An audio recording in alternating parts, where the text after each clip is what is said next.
No, that's a coach's coming over, chatting with some players, about to get picks and bans underway again for Game 2 and see whether Invictus Gaming can start the season off 4-0, pick up 6 points.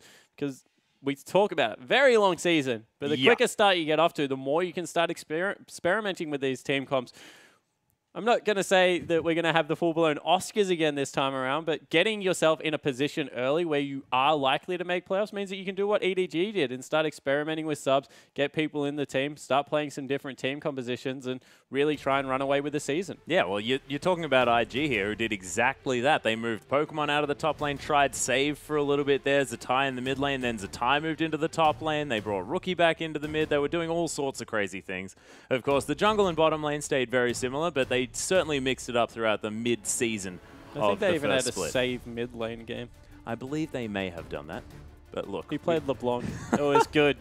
We don't talk about that sort of time, do we? Because not sure many of us really understood what was going on. Unlimited Potential, though, they're going to ban away 2 supports already. Kitty's getting a whole lot of focus. Looks like they might be going for a Nautilus first pick. Yeah, it certainly does, but that was banned away last time from Invictus, so we'll have to see whether they continue with the Nautilus ban or whether there's something else going on here, because throwing 2 bans at Kitties, he's a very solid player, don't get me wrong. I actually am a very big fan of Kitties, and I think that he played that game particularly well, but throwing 2 bans at a support in such a top-heavy meta just really isn't what you want to be doing. You want to be taking the likes of Gragas away, and they go with Fizz. Oh, my goodness.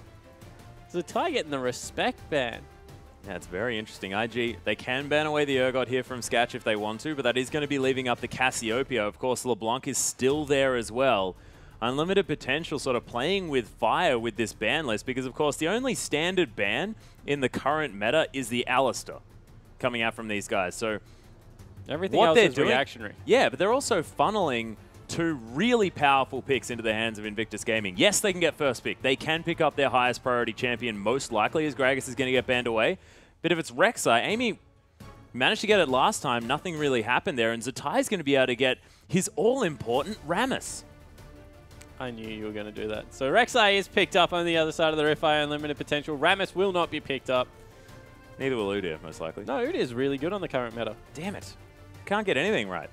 I like Udyr at the moment. If you have something like a Facilitator, something like an Orianna, something like a Lulu that can actually get Udyr in, he's pretty strong. But we see they will go something like the Nunu, like the Nautilus, very tanky frontline coming through, very good kite back already. If you get Kid on something that has scales well off attack speed, Vayne, Jinx, something like that, it's going to be very difficult to dive the AD carry from IG. Yeah, we know that Kid, more than happy to pick up the Vayne as well, had a 4-0-6 or 2, I believe, performance on that champion. Definitely played well.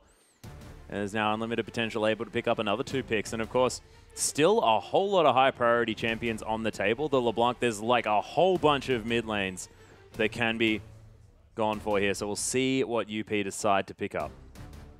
Yeah, and looks like they're hovering the Ziggs, and if they want to get through a mid-game, few champions nurse a team through mid-game like Ziggs does. Yeah. So they don't go with him.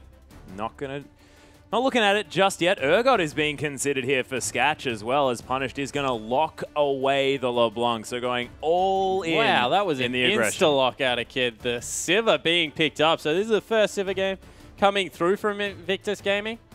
Proving me wrong, I said they wouldn't prioritize it, but Urgot does well against a lot of the other AD carries. Sivir wants to be able to shove him in early and try and win the lane that way, but Rookie, he's opted into the skill matchup that is Cassiopeia versus LeBlanc, and the one thing you can do as Cassio is LeBlanc does struggle to kill you at level 4 when she has a lot of damage against other people, so you do win the extended trade, but as the game goes on, becomes increasingly difficult to deal with the outright kill potential that can be picked up by that LeBlanc.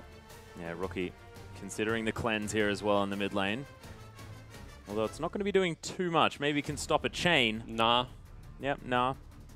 Heart as well on the Thresh as he has just locked that one in. A couple of fairly tanky members here being picked up for Unlimited Potential, making sure they round out their lineup. Of course, any team with an Urgot is generally going to be just that little bit more tanky.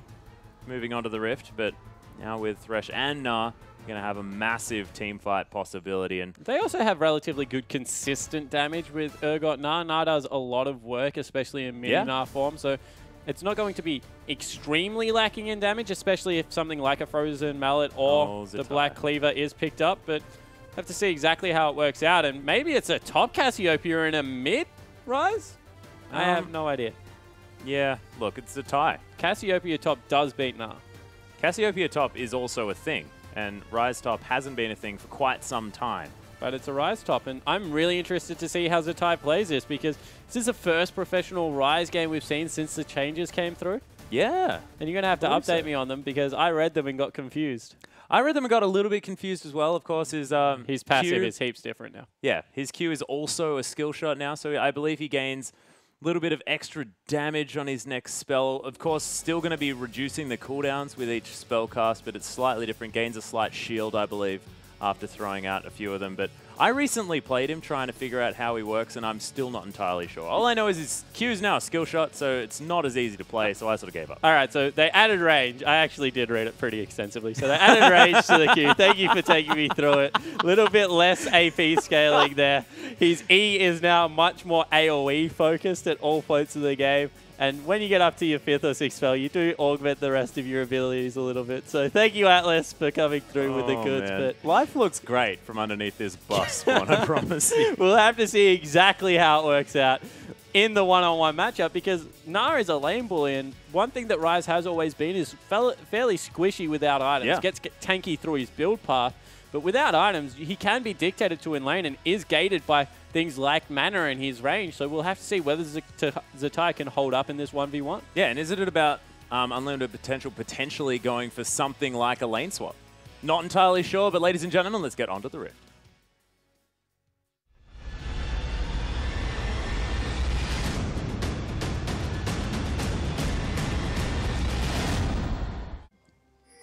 Welcome, ladies and gentlemen, to Summoner's Rift. Unlimited potential now on the blue side, taking on Invictus Gaming, who've moved into the red pants. Amy is going to be setting up here, and not too many deep vision is going to be opted for, as IG look to be fairly comfortable with standard lanes. Yeah, so seeing whether they can get this Rise going. He has gone for the Doran's Ring. Of course, E scales really well off AP right now, so see whether that is to just help him shove out the lane. And overall, Invictus Gaming, they've got a little bit of a different look going here. A lot of peel coming through for Kid. And Amy, he's going pretty aggressive early game. Yeah, Cacao and Amy just sort of hanging out together. And Amy actually taking Q first. So this is a difference that we see sometimes out of Rek'Sai's. You can take Q or you can take your tunnel. If you take tunnel, it's very, very easy, as they're just going to go for a little bit of a peek in on Zatai. Everyone will just back away. If you take tunnel, it's very easy to invade because you can see people moving around. Also gives you a knock up as well as you mean Burrow? Yeah. Yep, thank goodness. Burrow, sorry. Yeah, the thing that puts you underground. Yeah, that guy. Yeah, gives you your tremor sense, gives you the ability to knock up your first camp. If you get a good leash, you actually stay a little bit healthier, but Q is a quicker clear, so we'll have to see whether Amy utilizes this Q to just farm up an absolute storm. And you can see the reason he's gone for it, because he's not getting a leash. No, he's going to have to try and take things on himself.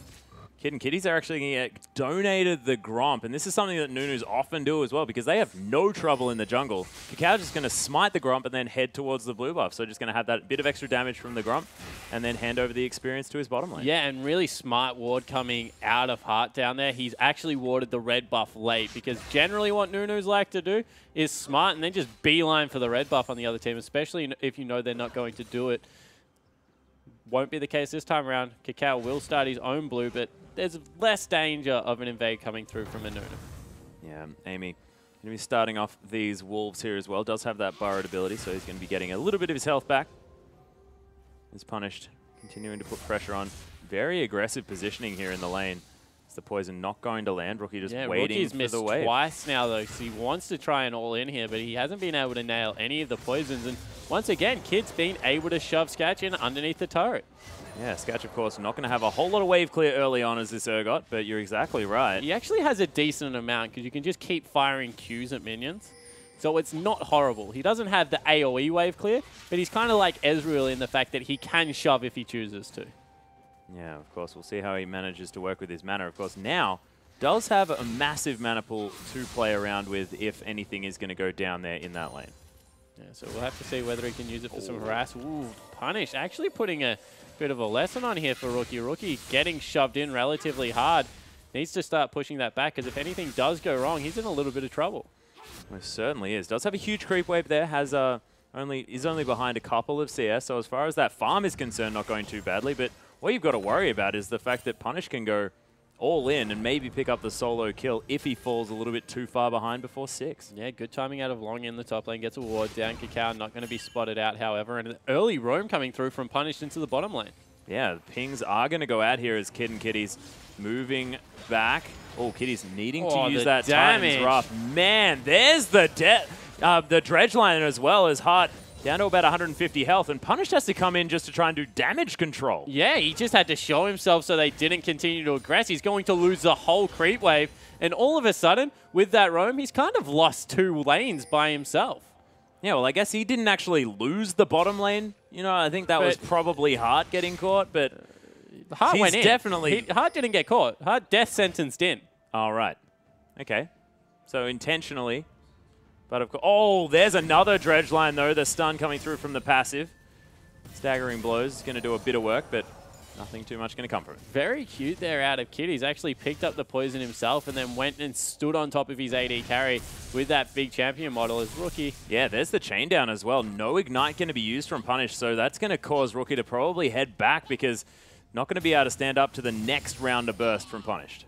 And we see Zatai up there in the top lane. He's continuing to farm up, actually doing a very good job. With the ring is a little bit tankier than we would have suspected. Yeah, Amy does get the knock up though. The flash is going to be forced out already, but look at the tower doing so much work to this Rek'Sai. 100 health, he's going to have to move away, but that is summon a spell down here for Zatai. Yeah, so Zatai now he might be repeat ganked. His wave is also shoving, so it will be dangerous for him to go back up there. Might need to teleport and see if he can push it out, but Rookie, he's up in CS. We'll be able to go back and pick a tier up. But this is something dangerous that we haven't spoken about in a while.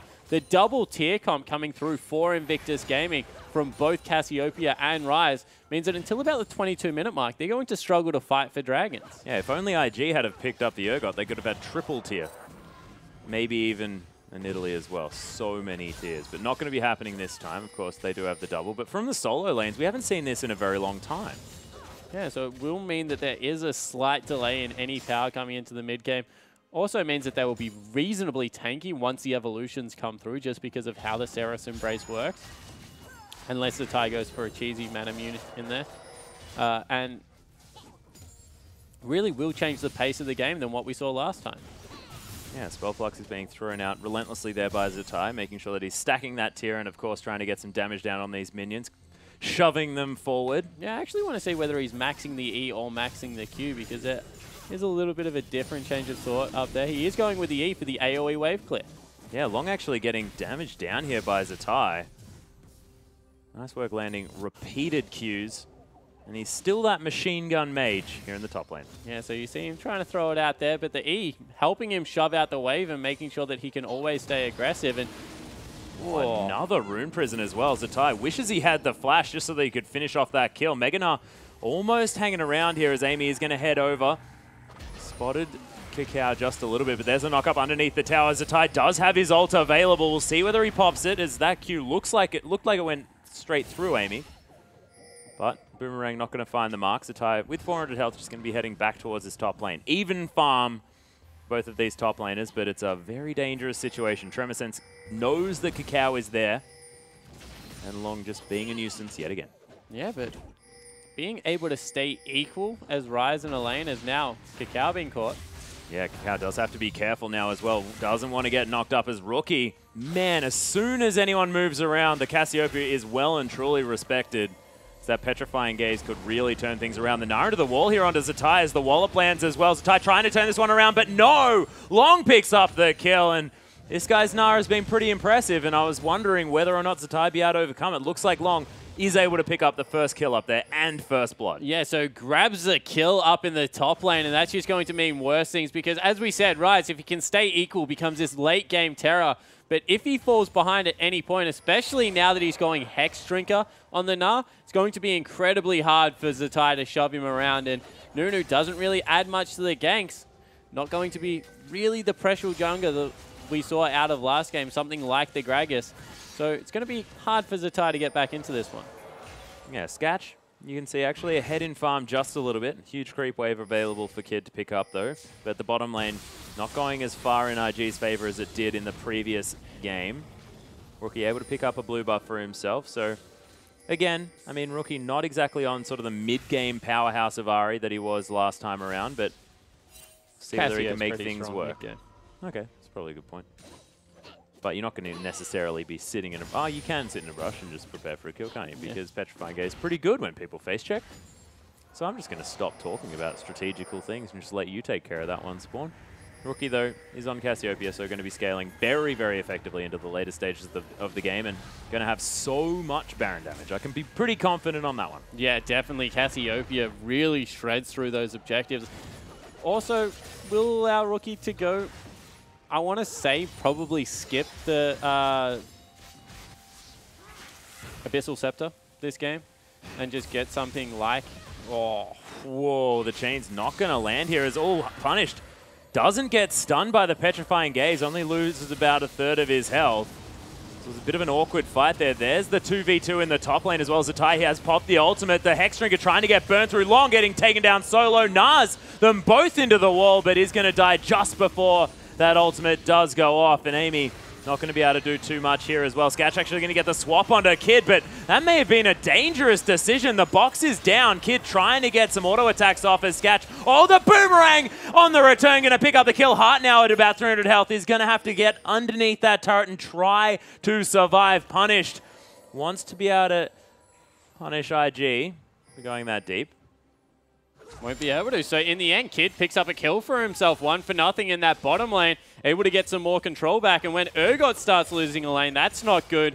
We mentioned the fact that Siva really does shove him in, gives some good things out as punish. Ooh. Oh, there's the cleanse actually popped here by Rookie. Lands the next poison. There's the Twin Fang, and Rookie with the solo kill in the mid lane makes it look easy. Yeah, and I was going to say that maybe Rookie won't go for the Abyssal, because if he does, it will be purely a laning item. And generally, Rookie just builds for team fights and trusts himself to get through the lane. But no, picks it up, goes with the Negatron first time around, trusts his bases, and really punishes LeBlanc there for going over aggressive with the cleanse, was able to pick up a solo kill. Well, there's also the fact that, I mean, Abyssal Scepter is just a fantastic item anyway because it reduces the enemy's magic resist, but you're right. I mean, it's the only magic damage dealer on the team. Yeah, exactly right. So with Zatai, it really, as Zatai, Nunu, of course, it will help his team a lot. I definitely agree with that. Also negates a lot of the usefulness that will come out of the mid-game items, such as the Aegis of the Legions, things like that, but is a little bit of a lane investment as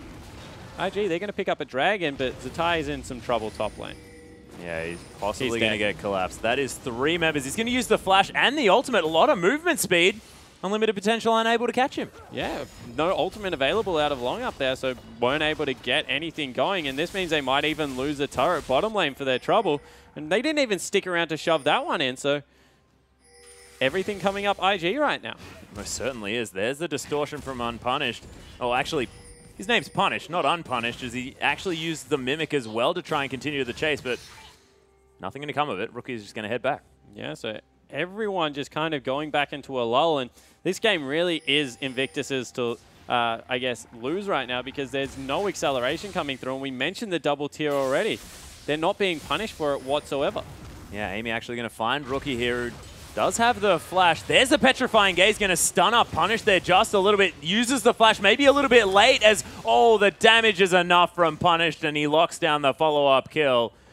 So LeBlanc not out of it just yet. Yeah, so that's something that you would have expected a little bit earlier to come through his heart, hooks in a minion, but they're really not taking advantage of the fact that they've got a Nah who right now should be able to beat out Zatai and lane, and not to mention the fact that Punished as well as Rek'Sai together should be able to beat out the Nunu Cassiopeia combo. So if they are actually coordinating their ganks properly, they should be getting ahead in this laning phase, but they're just not in any lane.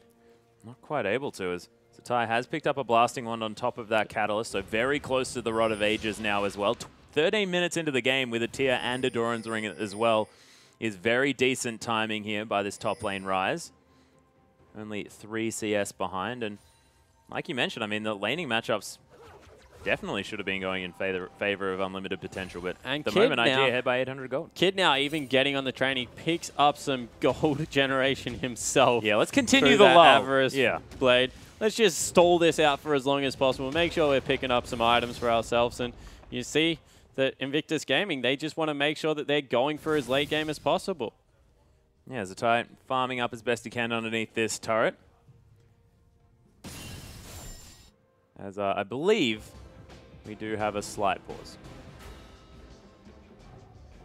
Yeah, so we'll have to see whether right now Unlimited Potential can really force the pace of this game because, as we said, double tier now with a gold generation item on the AD carry and up in CS and even a couple of kills across the board means an Unlimited Potential who picked the likes of the Gnar, the lane bully, LeBlanc, Urgot. All these guys should be starting to really shove their lanes around throughout the mid game. First Dragon even went through to Invictus Gaming. Unlimited Potential haven't been able to get anything on their own terms. And, you know, you have to take a look at Amy in the jungle. Really isn't being that proactive apart from the one gank on the Cassiopeia mid lane that did net them the kill, but we need to see more of that because Nunu, he's trying to keep eyes on the jungler, but reality is that if you try and fight a Rek'Sai, especially in a 2v2, Amy should be coming out ahead. Yeah, and there's also the fact he managed to pick up the flash from the Ryze in the top lane early on in the game, but then never made it back up there. Something that you generally do is you get a flash, you note down the timer, and then you make sure that you kill them before it's back up again, and that is not something that they were able to do. Yeah, so Unlimited Potential just not able to eke anything out of Invictus Gaming. And really, credit to Invictus Gaming for staying very composed and playing their kind of a game, especially Rookie in the mid lane, who understood when he could go aggressive and picked himself up a kill. But overall, Unlimited Potential have looked for weird windows. They've gone on 2 roams now with their LeBlanc when there really hasn't been any kill potential there. They haven't been able to utilize Urgot as the lane bully initiation at all, just because of the fact that Nautilus is way too much of a presence in that lane. So look for some further deep vision to come out. This is what we spoke about last game. They need to get eyes on where Kakao and Rookie are, and then make sure that they're the ones forcing the plays and not walking into IG. Yeah, the thing that I'm thinking about, though, is the fact that IG just have so much consistent damage in the later stages of the game. As soon as, you know, Unlimited Potential are falling behind, it just raises up massive warning flags for how this game's going to go. Because when you pick 2 tiers and a Rod of Ages on your side, but you're still managing to find fights that you want, I mean, it's just not looking good. Yeah, it certainly isn't looking good. They will have a window where they've just got the ability on the LeBlanc to be able to take Cassiopeia off the map. Okay. Not to mention the fact that they've got Rek'Sai, who should add some control over there. So if they're able to pick up the next Dragon, really get it to about the 25-minute mark on relatively equal footing, they will have about a 7-minute window where they should be stronger whilst everything is stacking up, whilst they're waiting for 3 items to come through from Sivir, because you can just itemize Spectre Cow, Hexdrinker, or Gnar, and it's very hard to kill him as a frontliner. Same thing with your Rek'Sai. You get a Cow on him on top of the Cinderhulk, very hard to kill him. So a lot of the pressure is on Kid to get into a point where teams have to start building armor. So, but before that point, Unlimited Potential should be able to take it to this team comp. The problem is they're just not looking proactive enough to try and do these things. We'll see how it does go as long. He's going to head into Mega Gnar form as the pause is over.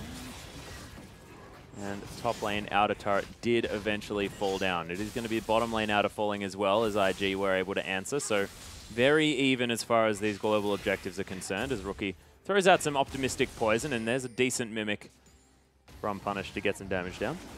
Yeah, Amy looking to can jungle Kakao right now. Odd choice. It's going to be unique. I think he just helped him out. Yeah, he's got a fairly extensive tunnel network set up through his jungle, so he has been farming relatively well as Punish, getting some more damage down on Rookie, but now the calls come through from IG to just push down this mid lane.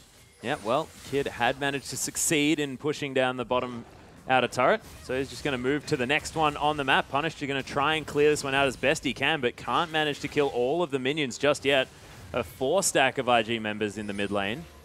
Just going to be answered by 3 of Unlimited Potential. And now IG going to transition this into removing the vision around the map.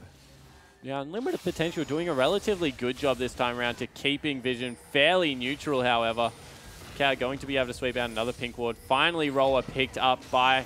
Ooh, cleanse immediately used by Rookie there as Amy going to find a knock up onto Kakao. Does use the ultimate as the Absolute Zero does come down, but Kakao very, very low, not going to be able to continue this fight. Yeah, so Kakao nearly went into death range there, and Zatai didn't want to teleport. Minute 30 on Dragon means that everyone's going to have to back away, probably get a shop in, but UP, they're still looking for their pick. They're just not able to find it.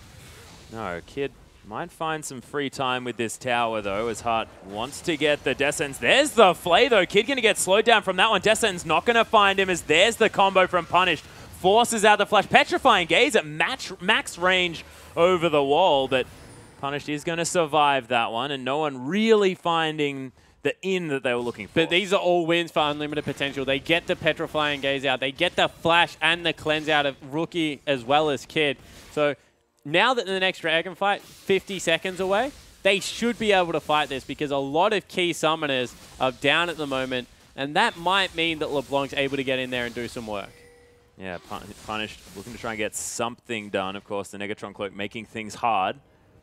But of course, Morellonomicon going to be helping. Wants to at least save up for that needlessly large rod as soon as possible. And what does he build this game? Is it going to be a Luden's Echo type situation, or does he want just flat damage as quickly as possible? How do you build a LeBlanc in this team at this stage? Because, of course, a lot is going to be hinging on Punish this game. Yeah, well, with the double AP coming through, looks like he's electing for an Abyssal Scepter.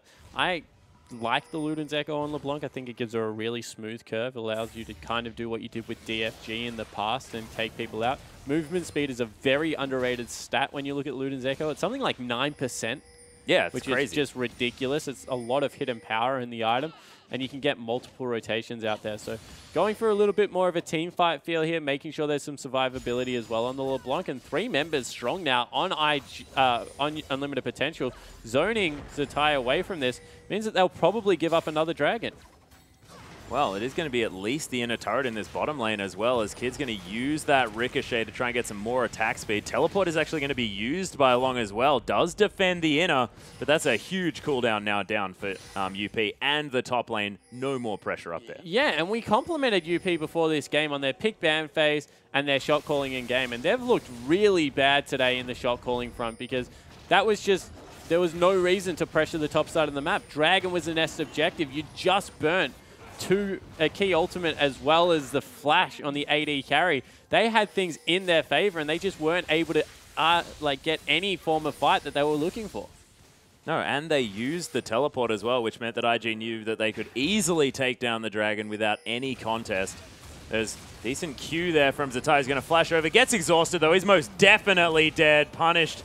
Going to be able to lock that one down. Actually, Amy somehow picked it up with, I believe, a Prey Seeker. Yeah, so Prey Seeker came through, picked that one up, but meanwhile, bottom lane turret tier 2 will go down. So they're swapping a kill for a turret. They also gave up Dragon as well. So even the wins on Unlimited Potential sides aren't really wins because Zatai, he's happy he got the minion wave, was able to farm out a little bit more, and they won't get anything else. Maybe this mid lane turret, although they might be collapsed on from behind. They need to be careful. Yeah, IG looking to try and rotate into this one. Hart might have discovered them there as Rookie trying to turn this one around. Miasma is going to be down, just trying to clear this one out. Zatai's going to teleport in. That's 5 members of IG hanging around here. Depth charge onto Amy. They're looking to try and pick something up as the dredge line from Kitty's going to split up IG a little bit. Unlimited Potential able to get out of there as Punish just distorts over the wall. He's going to be fine. So they lose bottom turret. They don't even pick up mid in response. Now they're going to lose mid. Unlimited Potential not able to get anything on this map.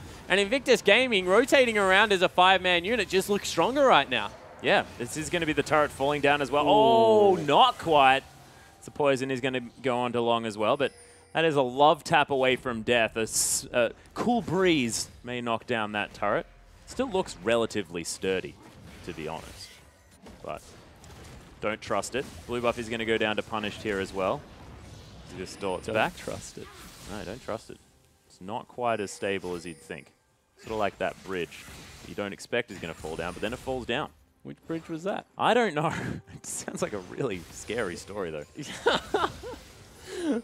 I drive across a bridge when I'm heading back from work, so I'm probably going to take a different way home this time.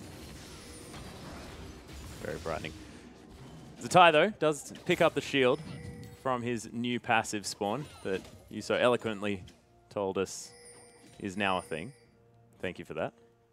Eloquently.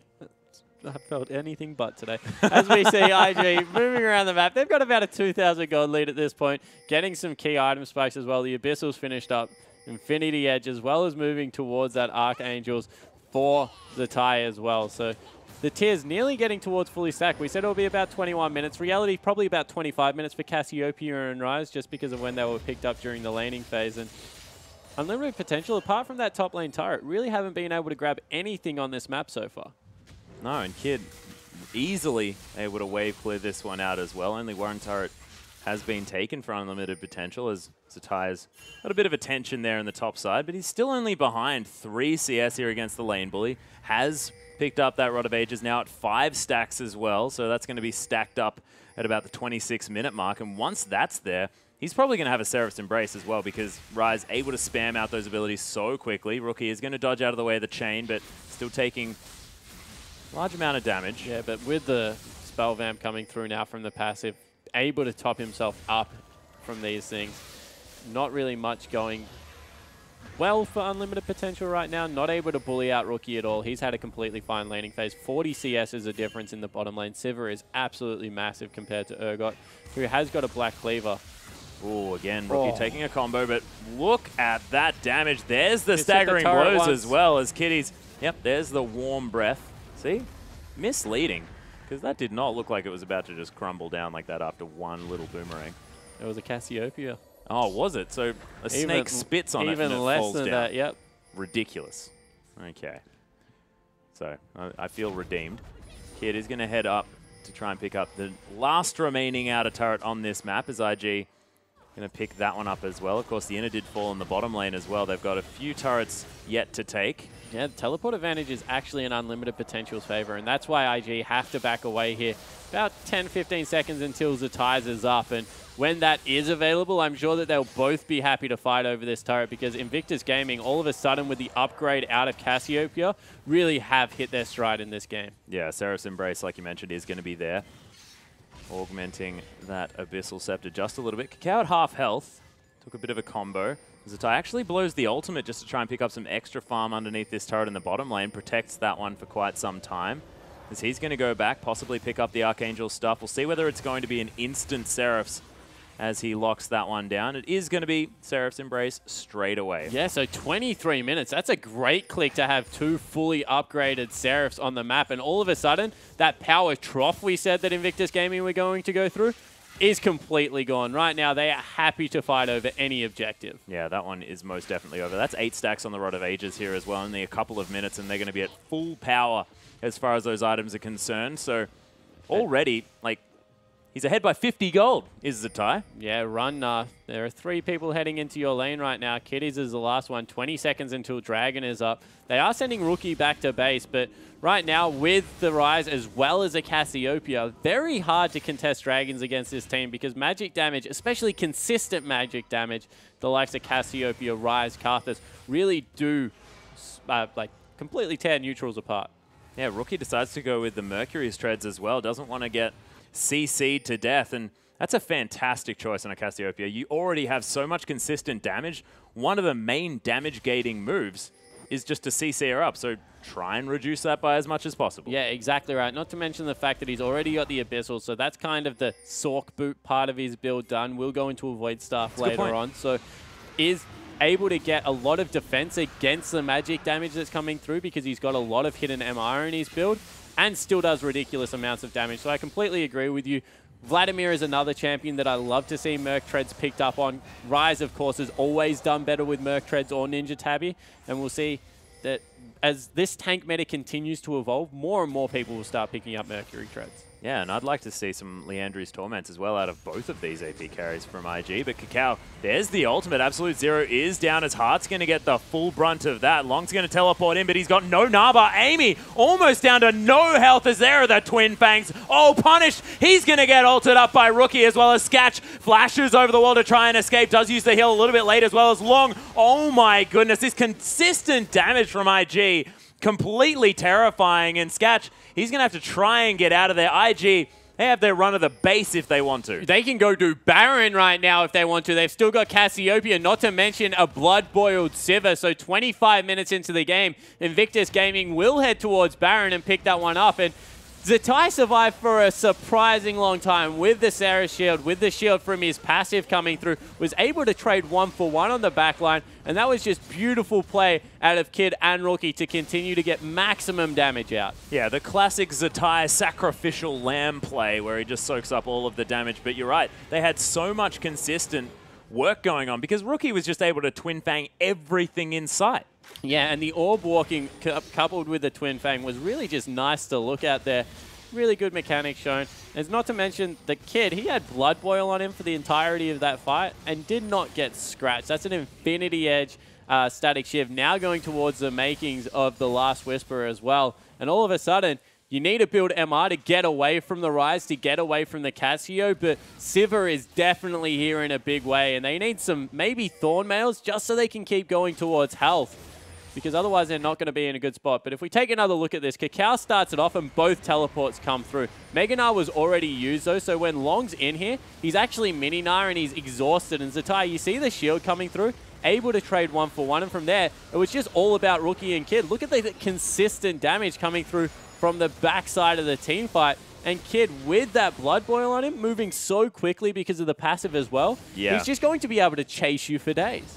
And Zatai now with that Spell Flux maxed out, as well as the Baron buff, able to push these minions up so incredibly far. Look, they're going to all crash into this inhibitor turret. The split pushing Rise, doing some work at this stage, does have his Seraph Embrace off cooldown as well, so can have access to that shield as UP going to continue to try and clear out this mid wave. No turret's going to fall just yet, but Kid is going to change that one as he heads towards the top lane to take the easy out of turret. Yeah, really smart move coming through from Kid here. Got his Last Whisper, going to push down structures incredibly quickly. Maximizes Baron buff if you are in every single wave, just because Baron has so much power towards your minions. So if you can get a 1-3-1 or a 2-2 something going, they will be able to grab some structures for themselves, and they pick up 2 outers without a response coming through from Unlimited Potential. Yeah, well, that's the inner turret and the... Well, all of the top lane turrets, apart from the inhibitor one, going to fall down here for IG. So already picking up a couple of turrets for their Baron buff, making it worthwhile. 5 turrets to 2 now in favor of IG, and it's starting to look very similar to the previous game with the mid-game shutout going on from IG. Yeah, it certainly is, and it just really is them fighting when they have all the strength. Kakao being caught. Yeah, he might find himself in the wrong position, along with a fantastic timing on the Gnar. There's the Flash Gnar. Zatai going to get locked down here just a little bit. Exhaust again onto the Rises. My goodness, this damage is insane. I can see why they're focusing him. He's back to full health as well. The ultimate doing so much work. Punished, the only one alive. And... well, it seems like you just can't keep Zatai down no matter what he's playing. Yeah, 2 games in a row, Zatai really has stood up for Invictus Gaming, and all of a sudden, IG was scary enough last season when Zatai was trying to find his feet. He's absolutely burst onto the first couple of games of the season. Oh my goodness. Invictus Gaming go through 4-0. 4-0 so far. I mean, they're just creating a repeat of what they did in the first split, but now with a comfortable roster, a roster that they're pretty sure is going to be working out towards the end of this one. So I'm looking forward to seeing what IG can do now that they're looking so much better as a team. Yeah, and solid laning phase again. They had some weaker picks this time around. They needed to get the tier stacking. They needed to get the roller up there. Even Sivir against Urgot, she wins out the lane, shoves in relatively well, but Urgot should have some kill potential, but they completely had control over Amy. Credit to Kakao for keeping good vision in both games, and Invictus Gaming just rolled over them. Yeah, they most certainly did. It was quite frightening to see, and that's now, instead of just being the Orianna god coming through from Rookie, managed to turn it around, got the solo kill onto the LeBlanc there in the mid lane, just by fantastic use of the poison, made sure to never have that Twin Fang on cooldown. He's just able to eat through Punished, and despite the fact that he was against 2 different mid laners throughout this series, still looked great. Yeah, but credit